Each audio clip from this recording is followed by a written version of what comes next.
Hola, ¿qué tal amigas y amigos de Dele Peso a sus pesos? Como sabrán, esta mañana amanecimos con el anuncio de dos reformas, una al Seguro Social y la otra una reforma a la Ley de Concertación Tributaria. La intención de esta transmisión es hablar de ambas reformas, sin embargo vamos a centrarnos en la reforma al Seguro Social. ¿Por qué? Porque esta ya entraría en vigencia el 1 de febrero, mientras que la reforma a la Ley de Concertación Tributaria empezaría a discutirse en el plenario. No fue introducida con un trámite de urgencia, sino que va a ser discutida, por lo tanto hay más tiempo para que empiece su aplicación. Entonces empecemos con el INS. ¿Qué pasa? ¿Cuáles son los cambios que trae esta nueva reforma al Seguro Social? Yo las tengo enumeradas en seis categorías de las reformas. La primera es las aportaciones.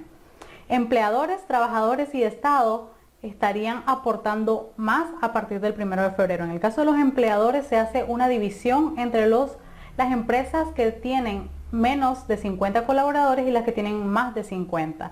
En el caso de los empleadores, el aporte patronal pasaría del 19% al 21.5% para las empresas con menos de 50 colaboradores y 22.5% para las que tienen más de 50 colaboradores. En el caso de los trabajadores, que actualmente aportan el 6.25% de su salario, pasaría al 7%. Y en el caso del Estado, que en el caso del régimen integral aporta el 0.25% del salario del trabajador, de cada uno de los trabajadores que están inscritos en el Seguro Social, su aporte pasaría al 1.75%. ¿Qué significa esto? Bueno, primero recordar que estos porcentajes se aplican al salario bruto, no una vez deducido el impuesto sobre la renta. Al contrario, primero se deduce el INS y sobre el monto que resta es que se aplica el impuesto sobre la renta. Entonces es salario bruto. Entonces, un ejemplo, si tu salario es de 15.000 córdobas, ya no vas a aportar lo que hasta ahorita venías dando cada mes al Seguro Social, los 937.50, sino que pasarías a dar 1.050 cada mes. En el caso de la empresa, si colaboras a una empresa con menos de 50 trabajadores, su aporte pasaría de 2.850 a 3.225. Y en el caso que fuera una empresa más grande, sería de 3.337.50 el aporte mensual por voz. Ahora, esto tendría que aplicarse con cada uno de los trabajadores. En el caso del régimen facultativo, que es las personas que trabajan por cuenta propia y deciden aportar al Seguro Social para recibir todos los beneficios que esto conlleva. En el caso del régimen integral hay dos tipos de facultativo. El que solo aplica para ir acumulando cotizaciones para la pensión de vejez y el que incluye atención médica, que es el régimen integral. En el caso de la que incluye atención médica, pasaría del 18.25%, que es el que está vigente todavía hasta enero, a 22.25%. Otro cambio, bueno, me preguntan o me han estado preguntando qué efecto va a tener esto. Una de las cosas que tenemos que tener claro es que muchas empresas, al ver incrementada su carga patronal, recuerden que esto se suma a las prestaciones laborales como tal, es decir, pago vacaciones, aguinaldo, todo tipo de gastos que conllevan las prestaciones laborales, verían incrementado su estructura de costo. Entonces tenemos que tener claro de qué manera afecta a las empresas esto y por ende difícilmente podría haber una negociación salarial en el tema de aumentos. ¿Por qué? Porque obviamente si vos ganas 15 y estás pidiendo ganar 17, con ese incremento de 2.000 vendría un incremento en INS, en INATEC, en prestaciones laborales, y todo esto vendría a tener incidencia obviamente en los costos de cualquier negocio independientemente de su tamaño. Otro cambio que trae la reforma al Seguro Social es que se le dice adiós al salario máximo cotizable. ¿Qué es el salario máximo cotizable? Hasta este mes, las personas con mayores ingresos, es decir, alguien que gana más de, hasta este momento, 96.841 córdobas, no cotiza sobre el total de su salario, sino sobre ese monto que te acabo de mencionar. Entonces, digamos, alguien que gana $5.000, que sería el equivalente aproximado de unos 160.000 córdobas, esta persona no cotiza su aporte al INS sobre ese monto, sino que lo hace sobre los 96.841 córdobas. A partir de febrero esto se elimina, es decir, que todos los trabajadores van a aportar el 7% de sus ingresos independientemente de cuánto sea ese monto. El tercer cambio que trae la reforma es que las pensiones serían menores por el cambio a la fórmula con la que se van a calcular. Voy a hacer un ejercicio y esto se lo anuncio en un artículo que vamos a publicar este martes. Voy a poner actualizada la plantilla para cálculo de la pensión. La plantilla de cálculo de la pensión es una de las cosas que más ha llamado la atención siempre en Dele Peso a sus pesos, entonces queremos compartírselas ya con los nuevos datos, con la nueva fórmula para que ustedes puedan hacer sus cuentas de a cuánto ascendería su nueva pensión.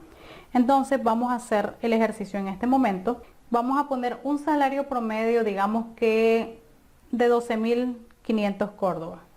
Ese salario promedio no sale de la nada, ni me lo invento yo, ni te lo inventas vos.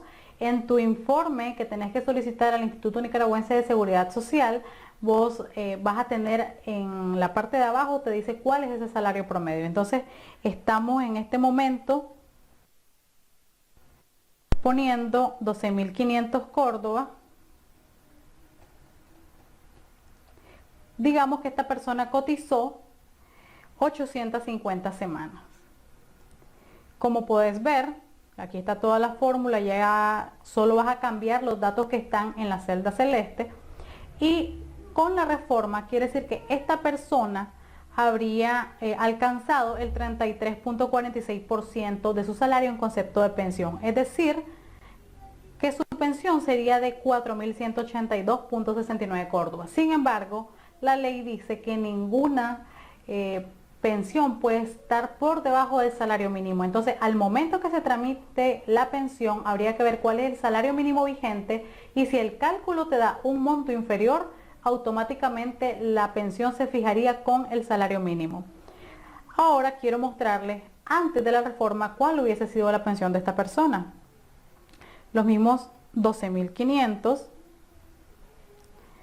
Perdón, en el caso de la reforma de la fórmula anterior, perdón, teníamos dos fórmulas y se aplicaba en dependencia de cuál era el salario de la persona. Entonces, en el caso de los 12.500 que hablamos, se usaría la fórmula 2, porque la primera fórmula es para las personas que ganaban menos del doble del salario mínimo de la industria manufacturera, y la segunda fórmula es para las personas que ganan más del salario mínimo dos veces, más del 2 veces el salario mínimo de la industria manufacturera. Entonces usaríamos la fórmula 2, 12.500 y las mismas 850 semanas. Como pueden ver, los datos son los mismos, 12.500 córdobas como salario promedio, 850 semanas. Y nos daría una pensión del 52.48% de su salario promedio, es decir, 6.560 córdobas con 10 centavos. Entonces, esta reforma, para el ejemplo particular que estamos poniendo, sería de 6.560 versus 4.182. Entonces, ya ahí te das cuenta de qué tanto se reduciría la pensión con el cambio de fórmula. ¿Qué es lo que hubo en el cambio de la fórmula? Bueno, tenemos un cambio en el factor de crecimiento y en el factor base. Estos son indicadores que están aplicados aquí en la plantilla que yo les voy a compartir para que, y esto incide en el monto total que te da tu pensión. Otro de los cambios más relevantes de esta reforma es el que se aplicó al salario sobre el cual se calcula la pensión.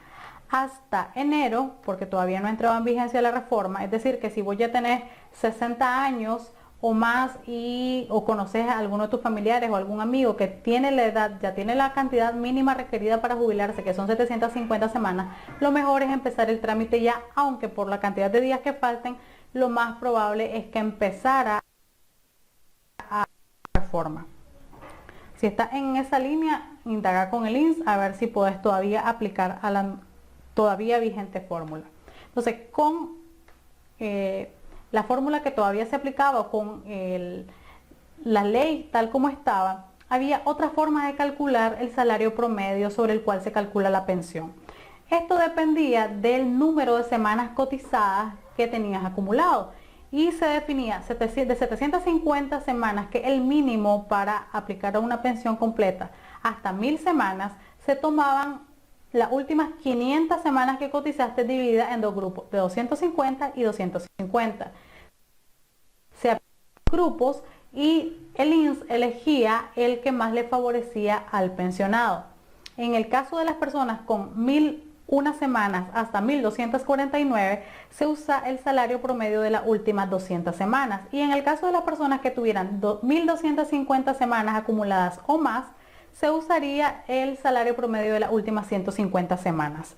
¿Qué incluye la reforma? Bueno, ya todo esto se elimina, ya no importa si cotizaste 750 o 2000 semanas, sino que se va a tomar parejo las últimas 375 semanas cotizadas, que es alrededor de los últimos 7 años, 7.2 aproximadamente. Y estas se promedian y se van a multiplicar por un factor 4.33. O sea, al final esto vos no tenés que hacer mayor cálculo, porque el Instituto Nicaragüense de Seguridad Social como tal, en el informe de tu semana, ahí te da cuál va a ser tu salario promedio. Entonces, como esto ya va a depender de cómo te fue a vos en tus últimas semanas en las que cotizaste. Si en tu vida laboral durante esas últimas semanas vos lograste tener un mucho mejor salario, que te favorecería. Otro cambio son las asignaciones familiares. Muchas personas usan las asignaciones familiares para complementar la pensión. ¿Esto qué significa? Digamos, las asignaciones familiares son por tu pareja. En el caso de los hombres, si tienen a su pareja, ya sea matrimonio o unión de hecho estable, bajo su cargo, y esto es demostrable, sumaban el 15% a su pensión. El monto que les saliera, 15% más. En el caso de las mujeres, si su pareja, ya sea matrimonio o unión de hecho estable, tenía algún tipo de discapacidad, también se le daba esta asignación familiar. Y en el caso de los hijos, si estos eran menores de edad o llegaban hasta los 21 años, pero estaban estudiando, solteros, es decir, dependían todavía de la persona que se estaría jubilando, se les sumaba un 10%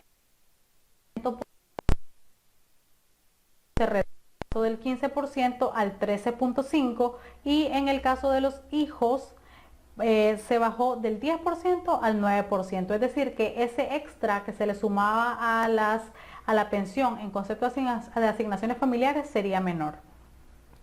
Otro gran cambio que trae la reforma es que las pensiones ya no tendrían mantenimiento del valor. Hasta el noviembre pasado las pensiones se revisaban cada noviembre, y en dependencia del valor del Córdoba con relación al dólar, se aplicaba esa pequeña diferencia, es decir, se le daba el valor que había perdido en el tiempo transcurrido. Esto ya no va a ser así. ¿Qué cosas se mantienen en la reforma? La pensión máxima continúa siendo de $1.500 o su equivalente en Córdoba, es decir, independientemente del salario que tiene la persona que se está pensionando, ese es lo máximo a lo que puede aspirar. Cada año los pensionados van a continuar recibiendo de la pensión o el aguinaldo, y las pensiones, según la ley, esto se mantiene, no podrían ser menores al salario mínimo. Y aquí hay una diferencia. Hasta antes de la reforma, el salario mínimo que se aplicaba era el de la industria manufacturera, que anda por 5.800, ya les digo exactamente, 5.800 y algo, ahorita no tengo el dato, pero con esta reforma ya no sería ese de la industria manufacturera, sino que empezaría a regir el de la actividad donde se desempeñó la persona que se estaría pensionando. Esto es, en resumen, la reforma. Si pudiéramos enumerar, obviamente tendríamos: no se modifica la edad de jubilación, no se jubila la cantidad de semanas. Sin embargo, sí hay un cambio en la fórmula que apunta a que las pensiones se reduzcan, es decir, sean menores de lo que se estarían siendo antes de la reforma. Y también tiene pues estas variantes como lo del mantenimiento del valor de serían menores, no se estarían ajustando según el deslizamiento de la moneda. Además que cada mes los empleadores, trabajadores y el Estado tendrían que aportar más al seguro social. No quiero dejar de mencionar que la otra reforma, si bien todavía está en discusión, que es la reforma a la Ley de Concertación Tributaria, uno de los aspectos que más me llamó la atención con lo que he leído hasta el momento, pues ya el día se nos hizo bastante corto con tantas reformas, es que el pago mínimo definitivo de las empresas se incrementó. ¿Qué significa esto? Bueno, el pago mínimo definitivo tienen que destinar cada empresa, ustedes saben que las empresas pagan impuestos sobre la renta. Sin embargo, cada mes ellos hacen una especie de anticipo en concepto de lo que les toca reportar cuando hagan su cierre fiscal. Hasta ahorita era el 1%, ahora en dependencia del tipo de empresa sería el 2 o el 3. Bueno, que las empresas van a tener que destinar mayor parte de sus ingresos para separar cada mes en concepto de impuestos, aunque después lo vayan a usar o no, aunque sea el monto que realmente va a aplicar como pago de impuestos o no. Y si estos resultaran ser menores que lo que realmente en el ejercicio tendrían que pagar, no los van a tener de regreso en concepto de crédito fiscal como se hacía, sino que serían devueltos como bonos de la República. ¿Qué significa esto? Bueno, que las empresas van a tener inmovilizada mayor cantidad de dinero cada mes, lo que podría tener incidencia en su desempeño operativo. Es decir, recordemos que una de las cosas las que yo le he hecho mucho énfasis durante la crisis que estamos enfrentando es la importancia de la liquidez. Las empresas necesitan preservar su liquidez.